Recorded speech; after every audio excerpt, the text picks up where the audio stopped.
Hey guys, आप सभी का स्वागत है मेरी आज की वीडियो में। तो आज की वीडियो में हम जानने वाले हैं उड़ीसा के कोणार्क सिटी के सन टेम्पल के बारे में। तो आज जो है हम कम्प्लीटली हिस्ट्री जानने वाले हैं, तो आप भी मेरे साथ जो है यहाँ की हिस्ट्री को जानिए।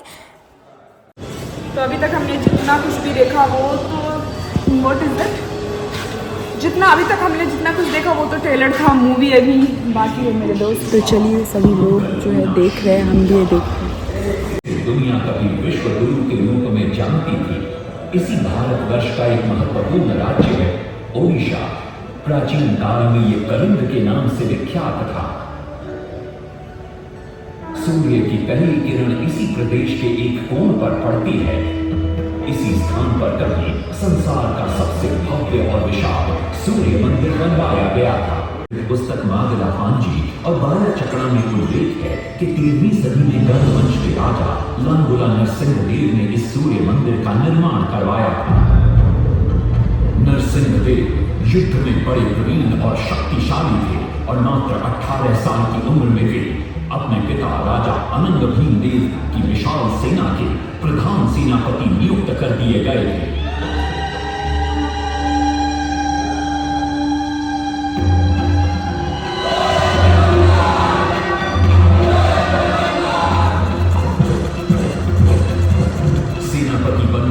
नरसिंहदेव ने अपने कुशल नेतृत्व से दक्षिण के कई आक्रमणकारी राजाओं को युद्ध में हराया।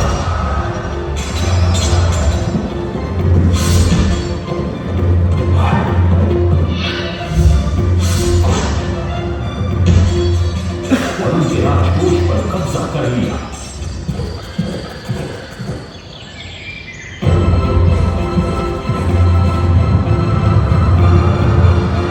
तत्पश्चात उन्होंने विजय किया, जिसे आज हम वारंगल के नाम से जानते हैं।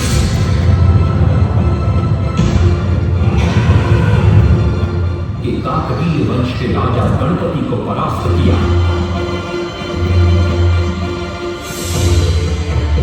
और उनके राजकोष पर भी कब्जा कर लिया।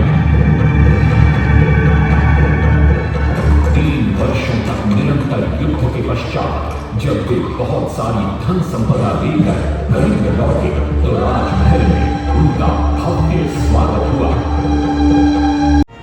राजमाता कस्तूरी देवी पुत्र नरसिंहदेव की वीरता से बहुत प्रसन्न हुई और पुत्र के सामने अपने मन की इच्छा प्रकट की।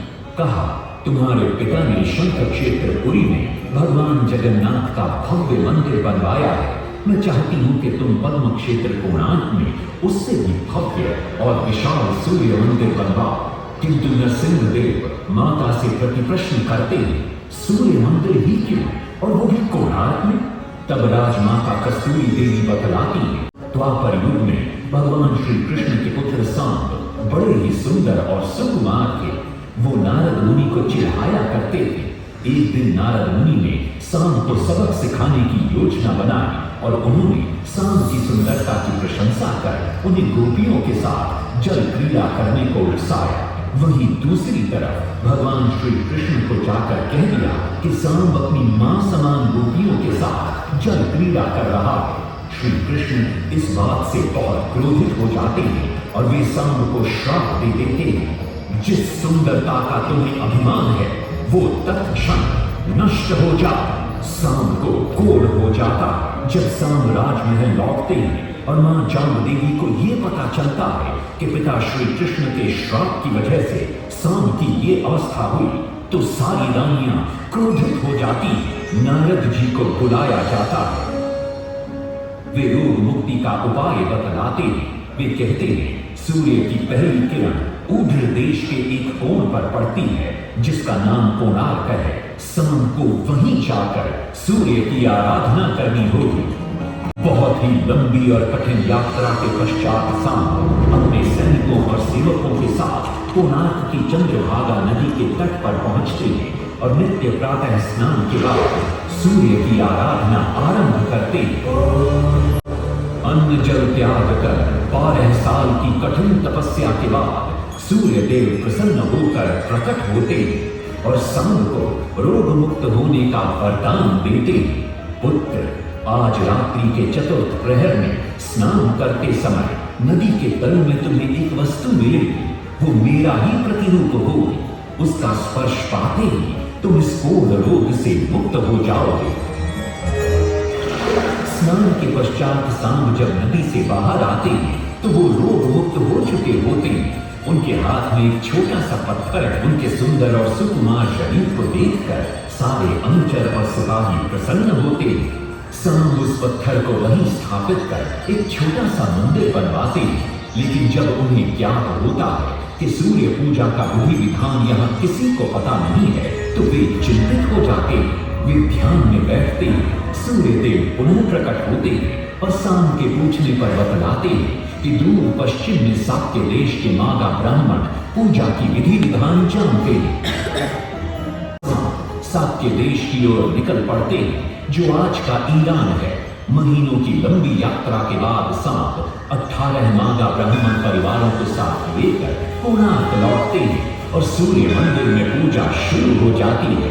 राजमाता कस्तूरी देवी नरसिंह देव को बतलाती है कि विवाह के कई वर्षों बाद तक जब हम निसंतान थे मैंने भी उस सूर्य मंदिर में पूजा अर्चना की और तुम पुत्र रूप में मुझे प्राप्त हुए। माता की बात सुनकर नरसिंह देव मां को कोणार्क में संसार का सबसे भव्य और विशाल मंदिर बनाने का वचन देते हैं। सदाशिव सामंतराय महापात्र जो शिवेई सांतरा के नाम से लोकप्रिय थे वे अपने सहयोगी बीसू महाराणा के साथ मंदिर का प्रतिरूप बनाते हैं और नरसिंह देव के समक्ष प्रस्तुत करते हैं। नरसिंह देव मंदिर का प्रतिरूप देखकर अभिभूत हो जाते हैं और शीघ्र मंदिर निर्माण कार्य आरंभ करने का आदेश देते हैं। दूसरी तरफ कलिंग के उत्तर के राज्यों के नवाबों के बार बार राज्य पर आक्रमण हो रहे थे।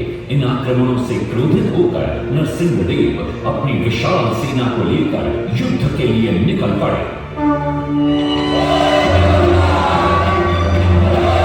कई प्रयासों के बाद भी मंदिर के गुंबद पर कलश स्थापित नहीं हो पा रहा था। क्रोधित नरसिंह देव ने आदेश दिया कि कल प्रातः काल तक यदि कलश स्थापित नहीं हुआ तो सबके सर धड़ से अलग कर दिए जाएंगे। सभी शिल्पकार घोर चिंता में डूब जाते। दूसरी तरफ मुख्य शिल्पकार बीसू महाराणा का 12 साल का बेटा धर्मपद सूर्य मंदिर के प्रतिरूप पर कलश बिठाकर प्रसन्न होता है और मां के सामने अपने पिता से मिलने की इच्छा व्यक्त करता है। मां अपने बागीचे के पेड़ पोटली में बांध कर देती है और कहती है अपने कुत्ते बलिया को साथ लेकर कोणार्क जा। बलिया अपने मालिक को पहचान लेता है और बीसू महाराणा से लिपट जाता है। धर्मपद अपने पिता को प्रणाम करता है और अपना परिचय देता है। सबको चिंता में देखकर वो अपने पिता से इसका कारण पूछता है। कारण जानकर धर्मपद कहता है अगर आप आज्ञा दें तो मैं मंदिर के गुंबद पर कलश स्थापित कर सकता हूं। शिवेई सांतरा धर्मपद को अनुमति दे देते। धर्मपद गुंबद पर चढ़ जाता है और कुछ ही समय के प्रयत्न के पश्चात वो कलश को स्थापित करने में सफल हो जाता है। गुंबद पर कलश स्थापित होते ही नीचे गर्भगृह में चारों दिशाओं में लगे चुंबकों के आकर्षण से सूर्य महाप्रभु की मूर्ति शून्य में स्थापित हो जाती है। सब धर्मपद को कंधे पर बिठाकर खुशी से नृत्य करने लगते। तभी कुछ कारीगर इसका विरोध करते हुए कहते अगर सुबह राजा को ये पता लग गया कि इस बच्चे ने कलश को स्थापित किया है तो किसी का बचना संभव नहीं है, इसलिए धर्मपद को मरना होगा। इस बात से शिवेई सांतरा बड़े क्रोधित हो जाते हैं। भीषण वाद विवाद छिड़ जाता है। ये सब देखकर धर्मपद गहरी चिंता में पड़ जाता है और वो सोचता है कि यदि मेरे जीवित रहने से इन सब का सर काट दिया जाएगा तो इससे अच्छा है कि मैं आत्म बलिदान कर दूं ताकि सबके प्राण बच जाएं। और उसी पल धर्मपद नवनिर्मित सूर्य मंदिर के शिखर पर चढ़ जाता है। अमंगल होना शुरू हो जाता है। सबसे पहले विराट सिंह की मूर्ति नीचे आ गिरती है। तत्पश्चात मंदिर की शिलाओं का गिरना भी शुरू हो जाता है। नरसिंह देव को अब समझ में आता है कि शिवेई सांतरा का कहना सही था, लेकिन देर हो चुकी थी। बहुत साल बाद मंदिर के आसपास जंगल उगाए और ये मंदिर घने जंगलों के बीच छुप गया। जब अंग्रेजों ने जंगल के बीच इस मंदिर को देखा तो उन्होंने इसका पुनरुद्धार किया। आज आप उसी विशाल मंदिर के भग्नावशेष देख रहे हैं। यहाँ पे आपको ऑनलाइन टिकट बुक करना होता है, वो लोग लिंक देंगे। 40 रुपीज़ पर हेड। ऑनलाइन वाले को काउंटर अलग है। यहाँ पे ऑनलाइन वाले लोग जो है टिकट दिखा रहे हैं। बहुत ज़्यादा ही गर्मी है यहाँ पे। और जैसा हम लोगों ने मूवी में देखा था, हाथी के ऊपर शेर है, वैसा ही है। और ये एक्चुअली रथ है। तो आपने तो पूरा डिटेल में देखा है। तो ये मंदिर के तो अंदर हम एंट्री नहीं ले सकते हैं। मंदिर सच में सामने फेस टू फेस तो बहुत ही अद्भुत नज़ारा यहाँ पे आपको देखने को मिलेगा।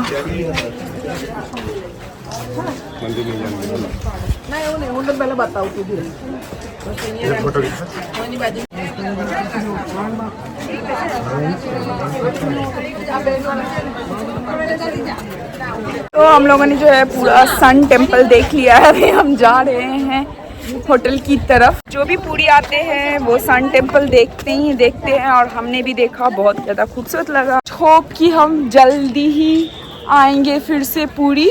तो चलिए गाइज, आपसे मिलते हैं नेक्स्ट ब्लॉग में। तब तक के लिए bye bye, take care, love you guys. हम जैसे ही सन टेम्पल से बाहर की तरफ निकलेंगे कि इस तरह से ह्यूज सा आपको मार्केट ही देखने को मिल जाएगा, जहां आप शॉपिंग कर सकते हो, खा सकते हो, पी सकते हो, घर के लिए कुछ लेके जा सकते हो। रोहित जो है कुछ चीज़ें शॉपिंग कर रहा है। I think fridge magnet shopping कर रहा है। हाँ, हम लोगों ने यहाँ पे फ्रिज मैग्नेट भी लिया है, कोणार्क का लिया है, पुरी का लिया है और एक सन टेम्पल का किचन रिंग लिया है। यहाँ पे भैया के पास शंख वगैरह भी है।